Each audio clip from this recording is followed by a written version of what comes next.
First, Jennifer Garner just IPO'd the greatest growth hack in business. Then Evan Spiegel's 10-year revenge, Snap's new brand built to beat Zuck. And Ralph Lauren's secret weapon, a fantasy that transcends the trade war. 3 stories to kick off the week. That's the T-Boy. Let's hit it, Jack.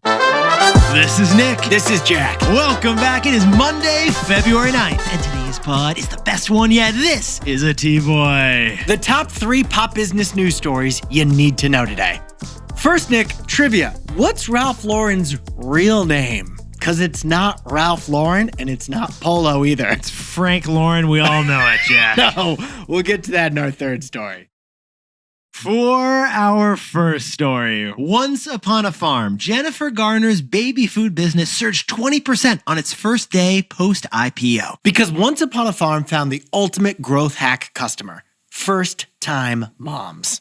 Oh, Yetis. Let's read them off. Catch me if you can. 13 going on 30. Don't forget the last thing he told me. Season 2's premiering next month, I think. I mean, Jack, Jennifer Garner's 2 greatest accomplishments, winning a Golden Globe, divorcing Ben Affleck. Dude, divorcing Affleck is an accomplishment. But add this to the list. She just rang the bell at the New York Stock Exchange because she IPO'd a company. That's right. Once Upon a Farm baby food. It's basically Gerber, but make it goop. It's a celebrity-backed farm-to-placemat business. Yeah, basically baby food that graduated from Erewhon. Full disclosure, Jack, we got a bunch in our fridge. It's kind of like if a farmer's market and a Pixar movie had a baby and then pureed it at Sweetgreen. It's Oakley's favorite pouch. So besties, Jack and I dove in T-Boy style. The business founded 11 years ago by Jennifer Garner and her co-founder, and they just went public. They're now worth $1 billion because millennial parents, as Nick and I just evidenced, will pay. Yeah, revenue hit $157 million last year. That's up 67% from 2024. Still not profitable, but interestingly, they did not go the direct-to-consumer route. No, they didn't go D2C. What did they do, Jack? Instead, they sell through 2,800 grocery stores to meet your mass audience. Now, when it comes to Jennifer, the actress is making $1 million last year. She'll make $2 million from the business this year, and she's also got stock options. With those options, she probably makes more as a spokesperson for her company than she makes as an actress in Hollywood. Forget the red carpet, stick to the root vegetables. That's where the money is. Now, Nick and I jumped in T-Boy style to the S1, the document every company must file if they're going to IPO. Yes, we did. And what we discovered is that Once Upon a Farm serves babies, but their growth strategy is reading at a 12th grade level. Yes, it is. The reason this is the fastest growing baby food brand, it's not how awesome their squeeze pouches are. It's that they chose range in the products they sell. Range. They call it their all-aisle strategy. Basically, putting different products of the brand throughout the store so you can't miss them while you're shopping. You'll see their frozen meals in the freezer, their pouches in the fridge, their bars in the snack aisle, their oats in the breakfast aisle. You can't get away from Once Upon a Farm. And Jack, why is that such a clever strategy, the all-aisle strategy? The product range acts like an advertisement scattered throughout the store. And it works. As a result, 40% who buy a pouch end up buying bars once their kids grow teeth. And that way, Once Upon a Farm can grow with their customer. The pouch for the newborn, the snack for the toddler, the oats for the big kids. But besties, here's the real fascinating thing Jack and I discovered in that IPO paperwork. They mentioned the word mom 5 times. They mentioned the word dad 0 times. Okay, Jack and I were a little offended by that one, but specifically they mentioned first-time moms in the IPO paperwork. Who, and I quote, exhibit heightened information-seeking behavior before purchases. Get this, besties. First-time moms are 35% more likely to seek information on any purchase related to their kids than other moms are. Than second or third or fourth or fifth time moms, basically. Basically, why can't I pronounce this ingredient? I gotta figure out what it is. The carrots are organic, but the pears are not. Is that a problem? The pears are organic, but the oranges are not. Is that a problem? Yeah, we've been here. We've been there. We're living it right now. Like Jack and I look at the food ingredients we give our kids, but Alex and Molly, they would track down the farmer if they don't know what that ingredient is. They would become customers of Palantir to figure out where this food came from if necessary. Like, sorry, Sherlock, but the greatest investigator of all time is a first-time mom. So first-time moms, they're the most discerning type of customer. Which is a risk. But they're also the most powerful customer. Which is a business opportunity, and that's our takeaway. So, Jack, what's the takeaway for our buddy Jennifer Garner and Once Upon a Farm baby food? First-time moms are first-time superfans because they evangelize.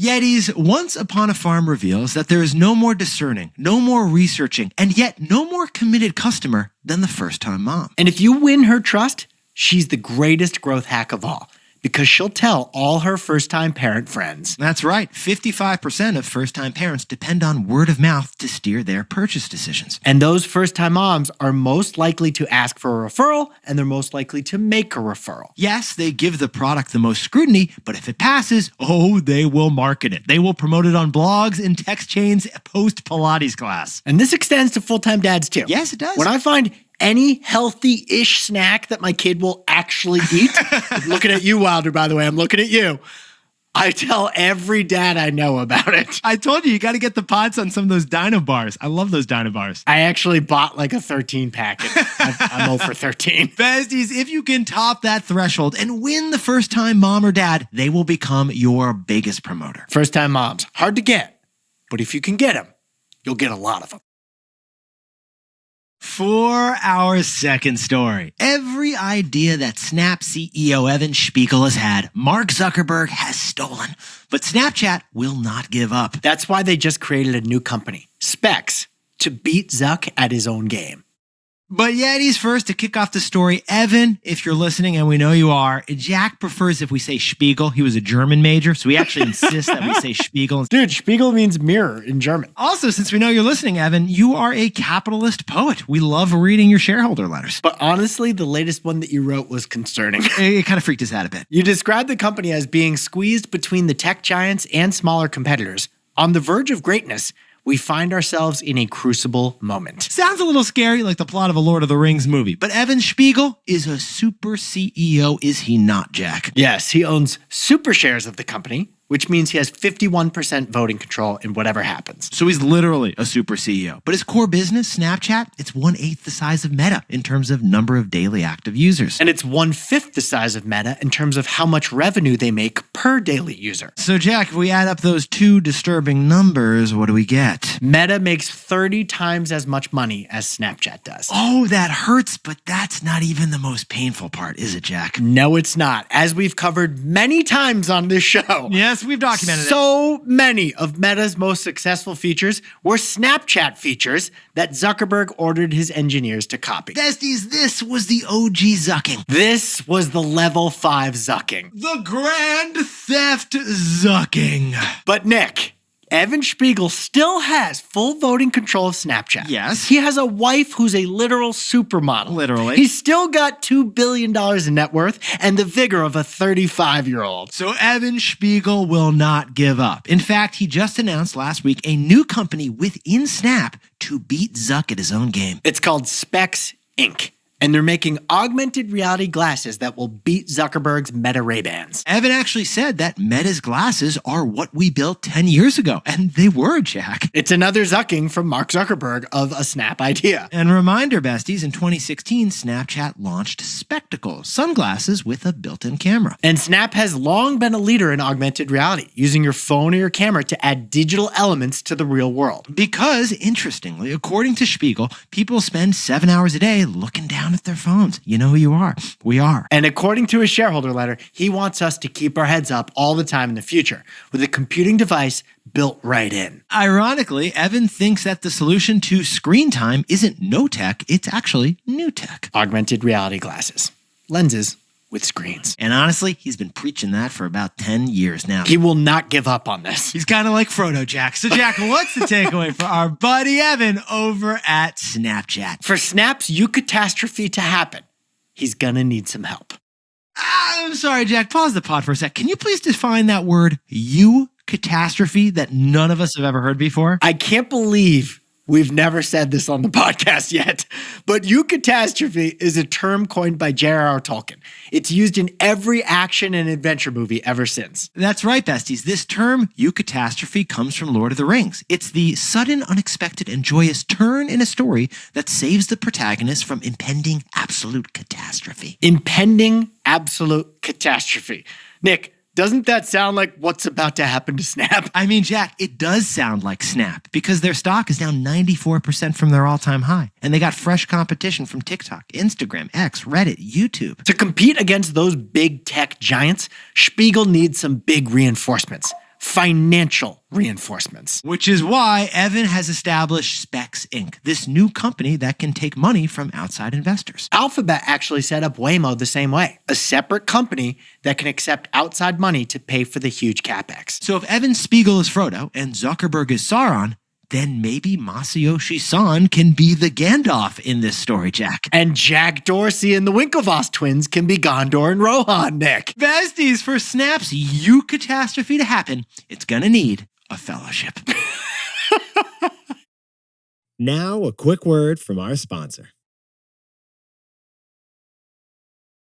For our third and final story, Ralph Lauren already won Christmas. Now he's winning the Olympics. Because Ralph Lauren does two things, cozy and classic. That's Ralph's American dream. Yetis, by Jack's and my fashion calculations, 2014 was like peak polo shirt, right, Jack? Yeah, my popped collars had popped collars, Nick. And after 12 years, Ralph Lauren just announced they have returned to those 2014 peak polo shirt revenue levels. Ralph Lauren's got all-time high revenues. And that's interesting because what Abercrombie & Fitch stock was in 2023 and 2024, Nick, Ralph Lauren became in 2025. I know what you're saying. The nostalgic brand that we millennials wore as kids, we're now wearing it again, but as adults. Yeah, we are. Ralph announced 12% revenue growth over the holiday quarter, and the stock hit an all-time high last month. It's all-time high. In fact, the Ralph Lauren teddy bear, it has become the unofficial mascot of Christmas. But the biggest shocker, sales in China rose by 30% last quarter for the second quarter in a row. I'm sorry, Jack, pause the pod, but we're in the middle of a trade war right now, and the Chinese still want to wear what Team USA is wearing? I know. You'd think that's where they'd protest against America by not buying Ralph Lauren. Turns out Yeti's polo shirts rise above geopolitics. Apparently nothing transcends a tariff, quite like pleated khakis. But Yetis, this is a very important moment because we could be on the verge of Ralph's greatest quarter ever. Because we're in the Olympics. And every Olympics since 2008, Ralph Lauren has outfit Team USA with their outfits for the opening and closing ceremonies. Straight up Americana. Friday night's opening ceremony included 232 Americans dressed in what we're calling cozy cabin chic. Turtleneck sweaters underneath emblazoned with a flag, white wool overcoat with heritage-style wooden toggles to button that thing up on top. You could smell the pecan-colored corduroy through the TV screen on this stuff. As if the opening ceremony wasn't enough publicity for Ralph Lauren, Taylor Swift grabbed her camera and selfie video messaged Team USA wishing them good luck in a Ralph Lauren teddy bear sweater. Marketing's what you pay for. Publicity is what you pray for. Besties, all of this bodes very well for this quarter sales at Ralph Lauren, right, Jack? I think this 2026 year is going to break 2014 for Ralph Lauren's best year ever. Because if you walk into the Ralph Lauren store down in Soho, you're going to get pounded with the same patriotic, preppy looks you've been seeing on TV during the Olympics. Whether it's Ralph Lauren's holiday catalog or Ralph's Olympic collection, this brand owns a crucial category, cozy classic. Now, besties, we've said fashion is a risky industry. It's one of the 3 F's of fads. But Ralph Lauren doesn't sell fashion. The way we see it, he sells fantasy. Which leads to our takeaways. So, Jack, what's the takeaway for our buddies over at Ralph Lauren? The fantasy Ralph Lauren is selling is the American dream because he's lived it. Yetis, the man this company is named after, was CEO of it for 44 years, all the way up till 2015. He's still the chairman of the board, so he's the guy who can hire and fire the CEO. So he's very much still involved. But you may not realize that Ralph actually began as a Jewish kid from the Bronx. When he was 16, he and his brother actually changed their last name from Lifshitz to Lauren because they were getting bullied in high school. And now he's lived a cowboy-like American dream. He is a bootstrapped billionaire. And that is the fantasy he's selling. The look hasn't changed. They're still doing polo shirts and prep like they've always done at Ralph Lauren. Ralph owns the holidays, he owns the Olympics, and he owns Americana. And those things don't go out of style. Besties, Ralph Lauren avoids the cyclicality of fashion by selling a timeless fantasy, the American dream. He knows it well because he's lived it. Jack, could you whip up the takeaways to kick off the week? Ralph Lauren just had their best quarter ever thanks to Christmas, and probably will again thanks to the Olympics. Because Ralph ain't selling fashion, he's selling fantasy, the American dream. He knows it because he's lived it. For our second story, Snap's Evan Spiegel. set up Specs Inc. and is launching their 5th version of AR glasses this year. For Snap's catastrophe to happen, it's gonna need help. Like Lord of the Rings, it's gonna need a fellowship. And our third and final story. Once Upon a Farm is now a publicly traded stock worth $1 billion, which is 6 times their sales. Because Jennifer Garner realized the best growth hack is first-time moms. But besties, this pod's not over yet. Here's what else you need to know today. First, last week had the worst 2 days for tech stocks since April. The huge drop in Bitcoin seemed to be the driver of it all, as well as, of course, AI nervousness. In fact, tech stocks lost $1 trillion in market cap just in the last 5 days of trading. But Friday, stocks took a breather, with the Dow ending at 50K for the first time ever. Dow 50,000 just rolls off the tongue. And second, say goodbye to your Game Boy and sayonara to the PlayStation, Jack. Because the Nintendo Switch just became the best-selling console in history. The handheld Nintendo Switch. It's basically Gen Z's Game Boy. They just hit a record 155 million units sold. Meanwhile, its replacement, the Switch 2, just became the fastest-selling console for Nintendo ever. Things are looking good in Super Mario World, especially if you still got your Wii device. And finally, happy Super Sick Sunday to all those who celebrate by not working. An estimated 26.2 million people are expected to call in sick today, take PTO, or get to work late the day after the Super Bowl. Yeah, if your Amazon's not working today, it's probably because the entire city of Seattle's celebrating a Super Sick Monday. And if your Dunkin' is a little late, yeah, same reason. Your secret's safe with us. Now time for the best fact yet. This one sent in by Yeti Daniela Place, but we're not going to tell you where she's from because it's the answer to the T-Boy Trivia. Nick, can you ask the question? Because I don't know this answer either. Okay, here's the T-Boy Trivia to kick off the week. The Olympics just began on Friday, but what American city has sent the most athletes to these Olympic Games? I'm going to go with Minneapolis. Final answer. Well, besties, drop your answers in the comments now and we'll reveal it on tomorrow's pod. Yetis, you're looking fantastic today, and we know how you could look even more fantastic. If you didn't buy tickets this weekend, you should today. March 11th, Arlington, Virginia. April 8th, New York, New York. The best one yet live, our IPO in-person offering. I mean, people are saying, like, if you missed the Super Bowl and couldn't go to that game, you should come to our live show because it's basically the Super Bowl of business podcasting. People are saying it. The crowd surfing. Oh, the crowd surfing. Yetis, snag your tickets. The link's in the episode description. Jack and I will see you tomorrow.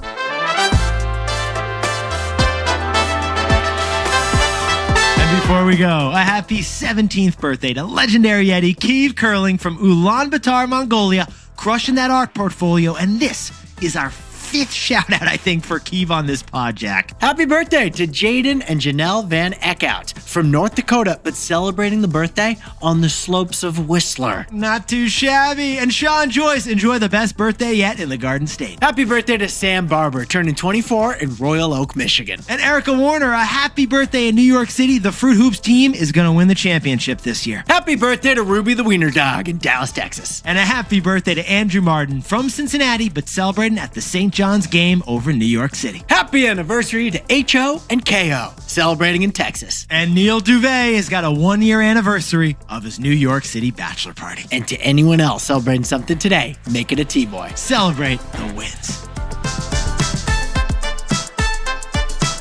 This is Jack. I own stock of Reddit, and Nick and I both own some Bitcoin.